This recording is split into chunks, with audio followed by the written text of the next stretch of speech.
Hello everybody, my name is Ann Théato and welcome to the Psychic Matters podcast session number 2. If you're already subscribed to the show, thank you so much. I really appreciate you. There's a lot of fantastic content coming up, so do stay tuned. And if you're new to the Psychic Matters podcast, welcome. Do make sure you subscribe to the show because I'm here not only to teach you proven techniques for spiritual and psychic development from the comfort of your own home, but I'm also here to investigate the teachings of experts across the globe to bring you their wisdom, their advice, and their spiritual wealth. So, in today's show, I'll be talking about the magnificence of the soul. How do we know we have one? What is the soul, and does it really exist? What is the difference between the soul and the conscious mind? Let's begin. There's a voice inside your head, a voice which never stops talking, and it's mostly negative. Have you heard it? You know, the one that's constantly criticizing and chattering. It's like the monkey mind. It asks questions and you answer the questions. You can hear it if you've had an argument with someone. It talks about what it was just said and what you didn't say and what you should have said. And it also responds with arguments from the person you've just argued with. It's like a voice with two sides. It answers for both parties. It might be that you said something nice to somebody and the voice in your head will replay that for you, and it will replay the other person's reaction, and then it will replay it in a different way, like if you'd said this, or if you'd said that, or if they'd said this, or they'd said that, perhaps what you could have said, and perhaps what you might have said, and you're sort of locked in with this crazy person in your mind, and you take this crazy person everywhere with you, and you listen to them constantly. But you are not the voice. You are the one who watches the voice. Can you imagine you have an avatar of your inner voice? Give it a name. Let's call it Pam. Can you imagine taking Pam out for a walk? I mean, imagine, right, she's standing right next to you and she's a living, breathing person. And you take her out for a walk, and there she is, talking to herself constantly. She's always muttering, she's mostly complaining, verbally reacting to everything around her. And she's giving you terrible advice. She's getting everything wrong, she's replaying all these scenarios in so many different ways, and she doesn't care. She's just talking for the sake of talking. And now, can you imagine introducing her to your friends? I mean, I don't even like her, but what are your friends going to think? And there's this same voice in your head, my head, and it's constantly chattering. It's exhausting to listen to. But again, remember, you are not the voice. If you can hear the voice, then you're not the voice. You're the one who observes the voice. And this voice is your conscious mind. It's feeding back to you. It's narrating the world around you. It's trying to help you make sense of stuff, everything that's happening. And that's great, but it's not you. So when you're feeling, you're feeling all these emotions, you're feeling happiness, you're feeling frustration, you're feeling great sadness, sometimes anger. But those feelings, they're not you. They're emotions, but you're the person, or rather, you are the soul self that watches everything unfold, and you're watching from a place of great stillness. You think when you look at yourself in a mirror, you look at your reflection, say, as a baby. I mean, think of the amount of times that you've looked at your reflection in all of your years here on the earth. I mean, maybe you remember looking at your baby self, or you might remember looking at yourself as a young child or teenager, or as an adult. And you've had a different face at each stage of your life. We all have. And every time you've looked in the mirror, you see a different face staring back at you. I mean, you say in person, but a different age of face staring back at you. You know, and I mean, currently I look in the mirror and I think, oh my goodness, how did I get to this wonderful age? But I haven't changed. I haven't changed inside. My soul self is still the same. I'm the soul self who watches the mirror's reflections. But I remain unchanged and observant. There's a fantastic book which I do recommend that you buy and you read, and it's by an author called Michael A. Singer, and it's called The Untethered Soul. It's a #1 New York Times bestseller. And after I read it, I felt there are things that Michael talks about in the book that I really resonated deeply with. I resonated with a lot of the ideas in there. And Michael talks about the fact that we're constantly thinking about ourselves and our psychological well-being. In the book it says, we're very fragile and anything can upset us. And the conscious mind is sort of an anxious, insecure thing, and it worries over this and it worries over that. But what we've done is we've given it too much responsibility. We've asked our conscious mind to make sure that everything we do, everything we say is accepted by everyone around us, and that we have asked to be the life and soul of the party, that everyone's going to like us, that no one's going to hurt us, and we only want good things to come our way, and we want life to be marvellous at all times with no problems. And our poor mind is desperately trying to make all those things happen. But we've given it an impossible task. And so our mind, which is so great and so obedient, it suffers and it becomes neurotic and fearful. Your mind tries to structure thoughts and present them as a package. And by having preconceived ideas about why people have behaved in a certain way, you feel safer and you feel more in control. And it's so interesting because we're so out of control.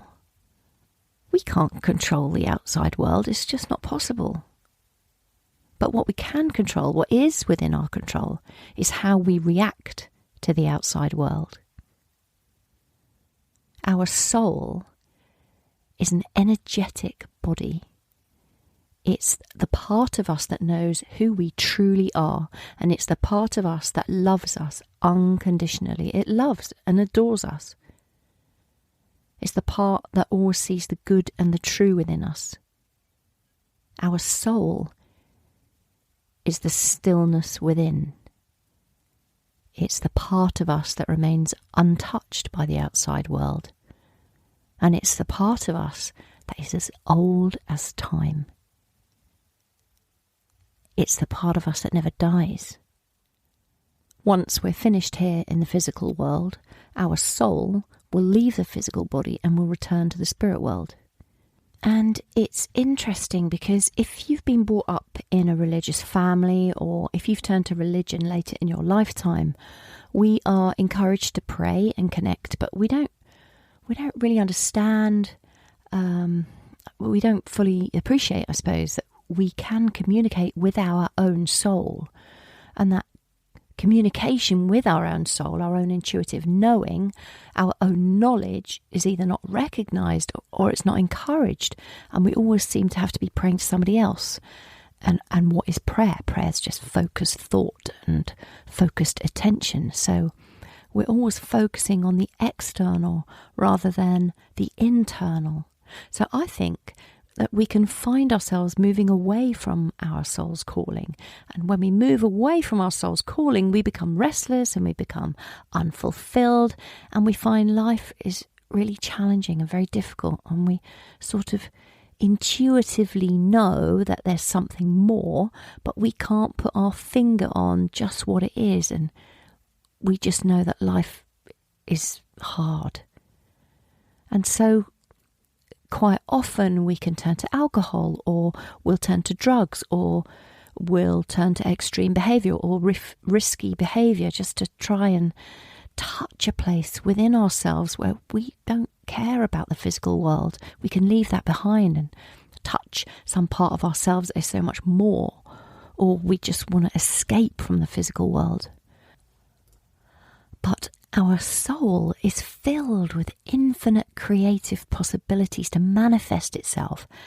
And it's that pull that we can feel sometimes when we want to draw or write, or we want to take a photograph of something beautiful to capture the beauty that we're witnessing, or it's the pull that we can feel if we want to act on the stage, or paint something beautiful, or create something, or just to appreciate nature. The pull of our soul tries in some small way to express something of the magnificence of our spirit within. And I think the trouble is that we see ourselves as being these physical human beings, and we think that that is where we begin and that's where we end, but that's where we go wrong. We're not a human being. We inhabit this body. I mean, I have this body, I have this flesh, I have these bones, I have these wonderful organs that work and keep me alive.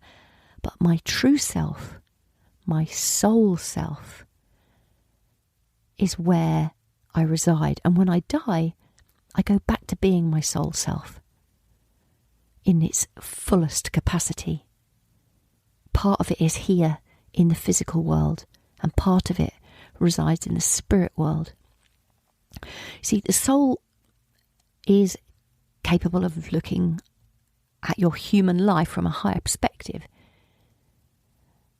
You know, I've said it resides in the spirit world, which is, of course, the place of all-knowing. And your soul is all-knowing.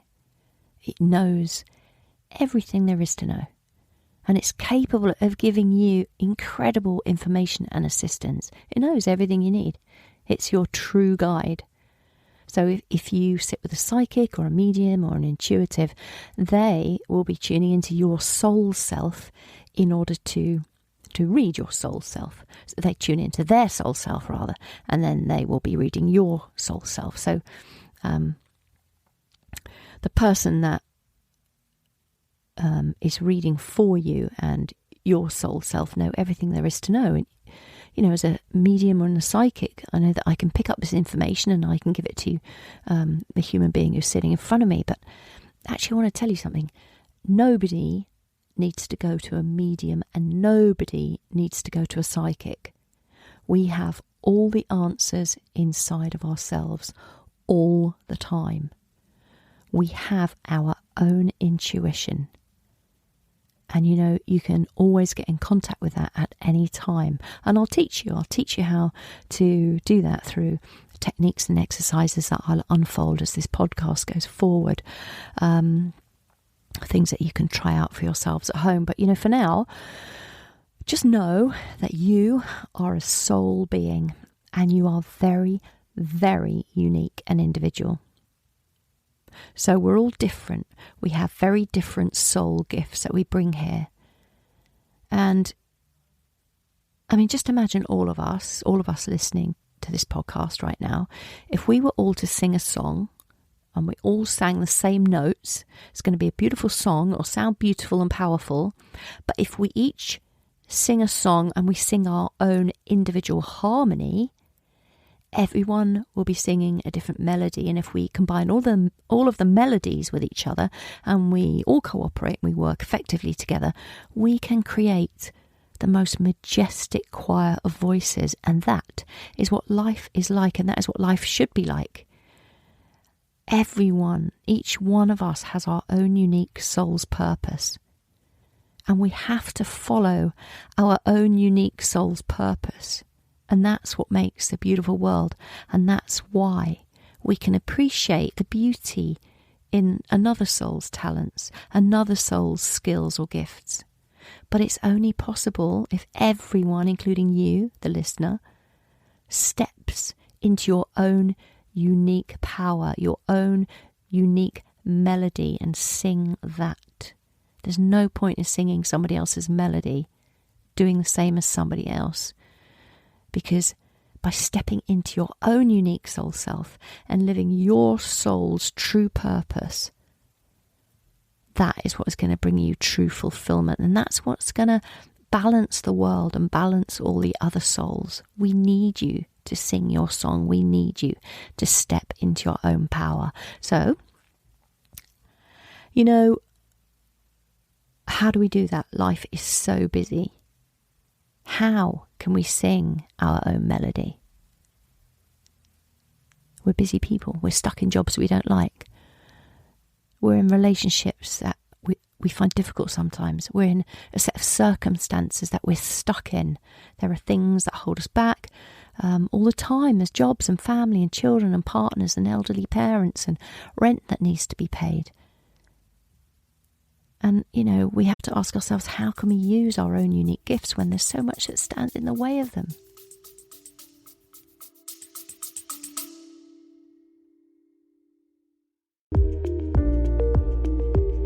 Eye-Opening Moments podcasts are real-life stories of adversity, encounters, and perspectives.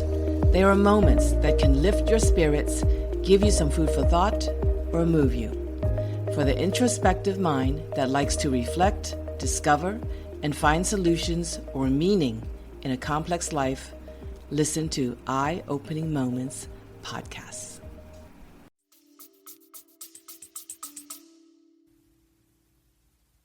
But we are a field of energy. The energetic body is much bigger than our physical body. It isn't possible to determine where it starts and where it ends. Everything that exists is composed of energy. That's science. The physical component of an atom is 1%. The rest of the atom, 99%, is energy. Our perception of forms as fixed and solid is a perception. The more we look at anything, the more it disappears. If you look at electrons close up, they disappear in a fuzz and only energy is left. We can't see atoms, we can't see gas, we can't see electricity. Galaxies. There are 100 billion galaxies estimated to be in the universe. Just think of that, 100 billion galaxies estimated in the universe. And how many can we see? 5. I mean, we can only see 5 of them. Yet there are billions out there that still exist, but we can't see them. We can't see the human genome. There are 20,000 genes in a human genome. We can't see them. Potatoes. Potatoes have 48 chromosomes. 2 more than people, would you believe? Same as a gorilla. 48 chromosomes in a potato, and we can't see them. I mean, it's extraordinary. All these things exist, but we can't see them. The soul exists, but we can't see it.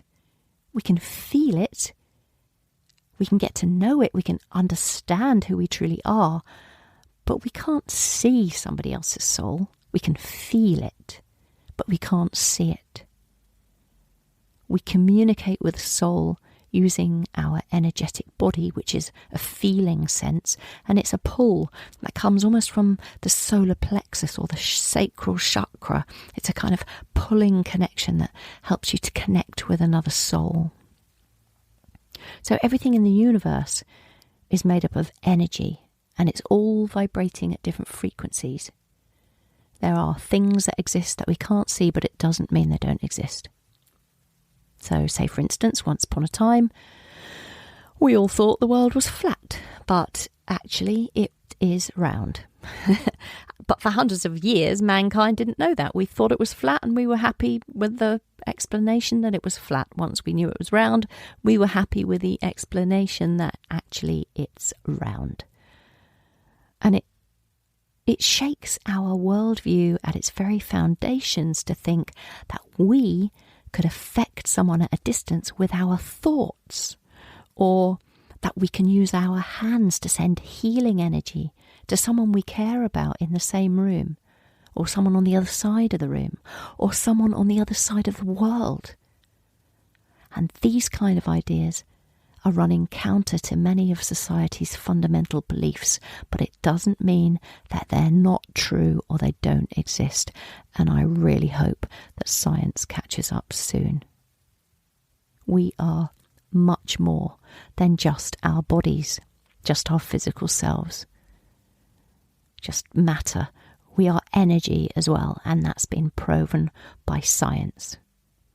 So what we have begun to rediscover is that we have tremendous power to share that living energy with another living being. And we can use this huge power as a tool against all sorts of different disharmonies. And we can use that power ourselves to stay aware of our own energy, how we feel. And how we feel can affect other people positively or negatively. And with intent and focus, we can draw things easily towards ourselves, or we can push them away from ourselves, both the positive and the negative. Science and scientists are beginning to understand the body as a complex energy system. Body, mind and spirit. Because currently we're still working with the old Newtonian physics, and the old Newtonian scientists viewed the universe as a gigantic machine, like a great clock, and so they decreed way back then that the human body was probably a machine as well.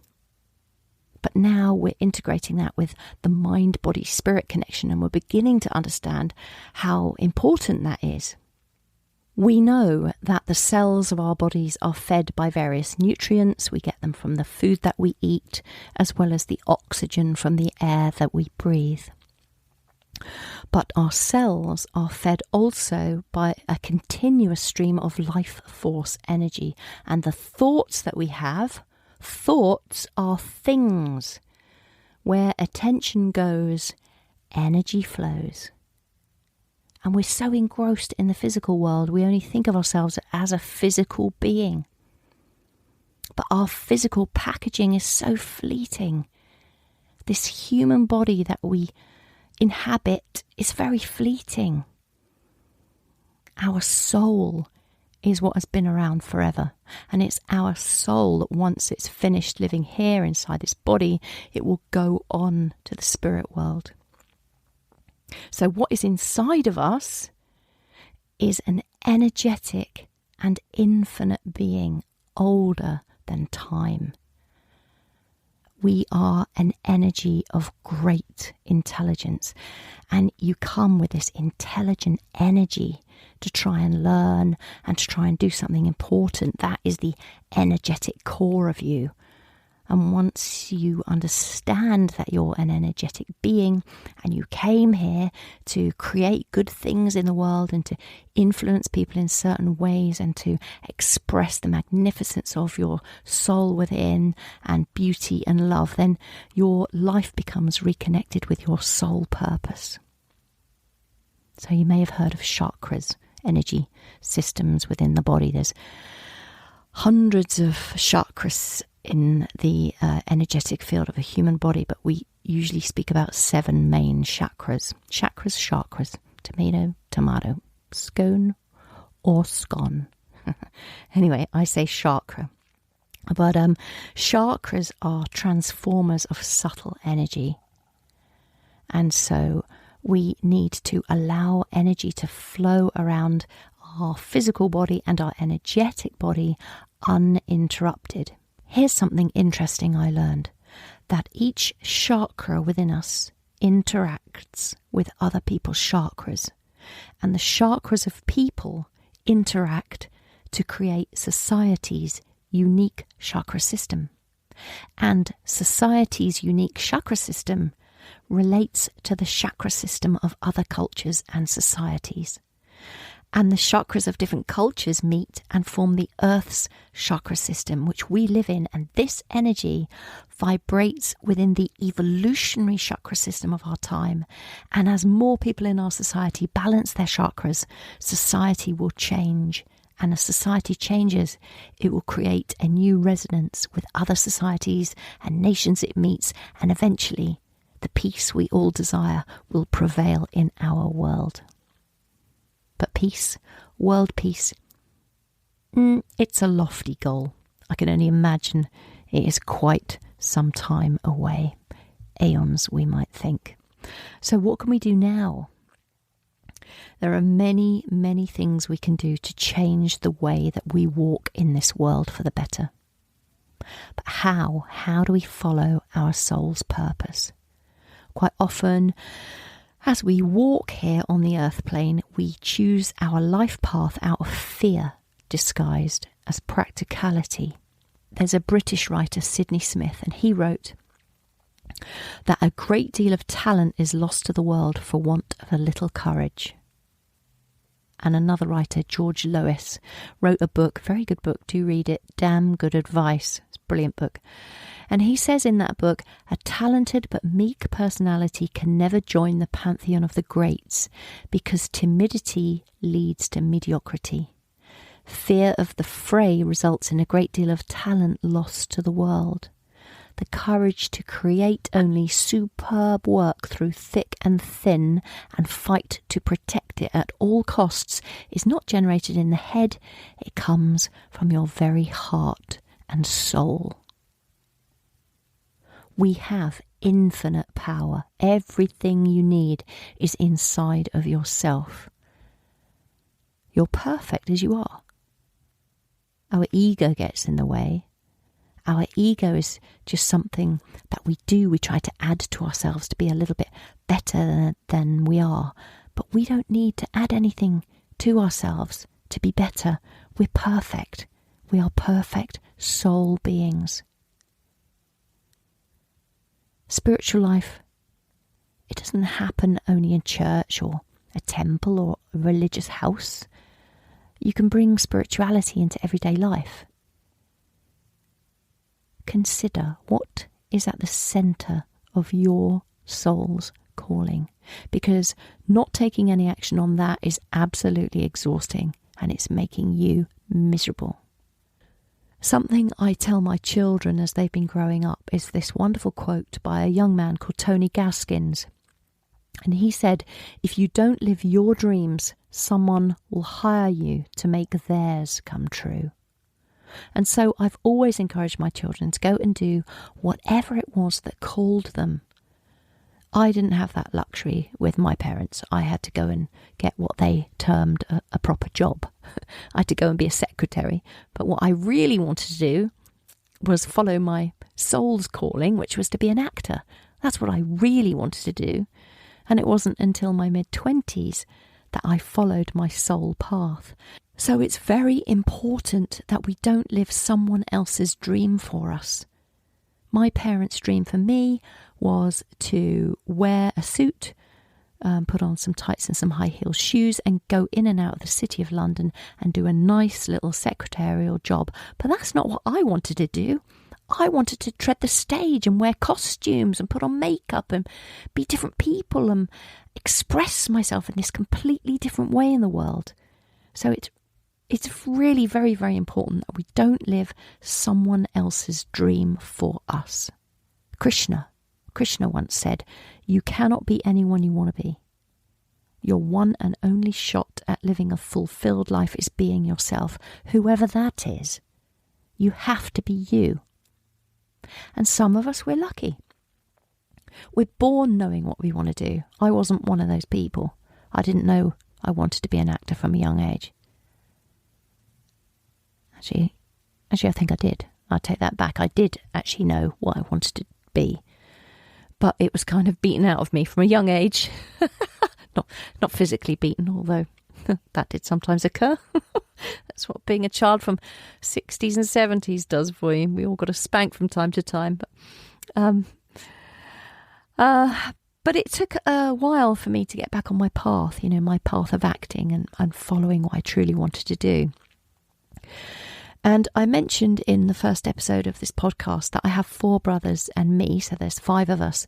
And 2 of my brothers knew exactly what they wanted to do from a young age. One of them discovered carpentry at school, and he found out he was really, really good at it, and he really enjoyed it. And now he's this wonderful cabinet maker and a master carpenter over in Brisbane in Australia. So if any of you are living in Brisbane and are looking for a fantastic carpenter, I'll put his details in the show notes. Barry Théato, Brisbane. Quality custom carpentry. So Barry knew what he wanted to do as a child, and I had another brother, Nick, and all he ever wanted to do as a child was draw pictures, and he was always brilliant at it. He was born brilliant at drawing. I mean, it was just a waste of time having drawing competitions when he was involved. We'd all sit around in a circle as kids, and we'd pick something to draw, and then we'd all draw it, and after we'd finished, we'd all pass the drawings around the circle, and we'd score marks out of 10 for what we thought that child should get for that drawing. And of course, Nick always won because he was so brilliant. But he went on in his life to become an absolutely fantastic illustrator and graphic designer. I'll put his name in the show notes too. I mean, they don't even listen to this podcast, but anyway, let's give them a plug. So, with my children, they were lucky. They knew what they wanted to do from an early age. And because of my learning and my knowledge, I encouraged that from the beginning. So the minute my son showed an interest in playing the guitar, I enabled him to get his first guitar. He had to do several chores, as I remember. I think it was £28, his guitar. So I asked him to do 28 chores for £1 each in order to earn his first guitar. And we put this little star chart on the fridge. Oh, such sweet memories. But anyway, he earned his first guitar, and now he's in 4 bands. He's just finished a degree in sound production at university, or he's just finishing his degree rather. And music is his life and his passion. So that's my son. And my daughter, she knew what she wanted to do from the minute she was born. She wanted to be a fashion designer. And I noticed when she was young, if there was school book day, is that what you call it? Reader book day? I don't know. But she would make her own costume. The children go in dressed as their favourite book character, and she would make her own costume. She wouldn't allow me to get her one or give her one or make her one. She had to make her own outfit, and she'd go into the fabric box and she'd cut 2 pieces for the arms and she'd stitch it together. She was 4 years old, with these big old stitches, and I'm not saying that she was a great sewer, but I'm saying that she was trying to create a costume for herself. She never went to school in the same outfit twice. She had one school uniform, but yet somehow she went to school in a different outfit every day. How that worked, it remains a mystery to me. They had a few pieces to the school uniform. You had grey shorts, a white shirt and a gingham dress. You could also have a gingham skirt and a gingham blouse, and she mixed and she matched, and she wore this piece with that piece and that piece with this piece, or she'd wear her hair differently, and sometimes if she was just bored, she'd put her shoes on different feet. Nice to say to her, my goodness me, you'll trip up, put your shoes on the proper feet. And she'll say, no, I like them this way, and I let her. And believe you me, sometimes she went out in some incredibly creative outfits when she was very tiny. But I allowed her to explore that aspect of herself. And she went on to make her own clothes from the age of 9 with a fantastic mentor that she had, Amanda Riley, with a fashion factory in northwest London. And now my daughter is at the London School of Fashion, and she's studying a degree in costume for performance. So when we have the right people to encourage us to step into our power, our soul power and our soul purpose, that's great. And I mean, lucky them. Lucky, my kids were lucky. I recognised the importance of following your draw from your soul, but not so lucky for some of us because we didn't have that support. I know I didn't. So how can we find that in our lives now? How can we find out what our true soul's purpose is if we somehow feel we've missed the boat somewhere and all we're doing is a job that we don't really enjoy, and we're struggling to pay the rent, and we're not happy, we're not following our gifts. So how do we do that? Well, our job here on earth is to make choices that create the right conditions for our soul's true purpose to flourish. So trying to find out what your true purpose is can be difficult, or it can be very easy. And all you have to do is sit in the stillness of your soul and listen to what your soul is crying out for you to do. And it doesn't mean that you can necessarily, say for instance, another part of my soul's craving, I have an absolute passion for horses. I didn't go horse riding as a child. It was a very, very expensive hobby and we just couldn't afford it. My parents couldn't pay for one child if they couldn't pay for all 5 of us. So they were good. They kept things very equal in that respect. So that horse riding is not something we did. But when I was in my mid-20s, I went and I learned how to ride a horse. And now I can bring that into my life in some small way. I mean, I can't own a horse. I live in London, for goodness sakes. Where am I going to keep a horse? But I have loaned a horse, which I've ridden once a week for a while, or I can make time once a month to go horse riding with a friend. So there are ways that you can bring in some of your passions from your soul into your life, even if you can't do it full time. You have to try to create happiness and follow your soul's passion in some small way and answer that call in some small way. And also don't forget, it might be that your soul's purpose is not revealed to you until later in your life. I mean, oak trees, they don't produce acorns until they're 50 years old. Colonel Saunders was in his 60s when he created KFC. Frank McCourt, brilliant writer, he was 66 when he wrote the Pulitzer Prize-winning Angela's Ashes. So there is still time, no matter what your age is. And if this is the first time that you're coming to these kind of thoughts about following your soul's passion, then the time is now. It's time to embrace the magic of ordinary living. It's time to dedicate yourself to finding out who you truly are. A very big thank you to you, Psychic Matters listeners. You are incredible, and I hope you enjoyed that episode. If you haven't done so already, please make sure you hit the subscribe button, because next week we're going to be looking at places, colleges, courses and workshops, both online and in person, that you can go on to train and develop the intuitive side of yourself. After you finish listening to this episode, if you feel you'd like to practice getting in touch with your own soul self, I have put together a free 10-minute meditation for you, which you can download from my website. Go to annthéato.com/soul, SOUL. So that's annthéato.com, ANNTHEATO.com/soul, SOUL. And that will take you to a place where you can put in your name and email. And once you've done that, you will automatically be sent the meditation. Whether you are a beginner or whether you are a professional working psychic medium, it is a beautiful 10-minute free meditation that you can listen to while you're either sitting down or you're on the commute to work or you're in the gym. I've kept it short so it won't take up too much space in your phone and it won't take up too much of your time, but it is well worth listening to. So one more thing. I'm teaching a workshop later in the year, which you may well be interested in. It will be held on October 10 and 11 at the Sir Arthur Conan Doyle Centre in Edinburgh, Scotland. And it's all about the soul and how to connect with your soul's purpose. It's called Soul Power 2020 Unleash Your Life Force. And it's an incredibly powerful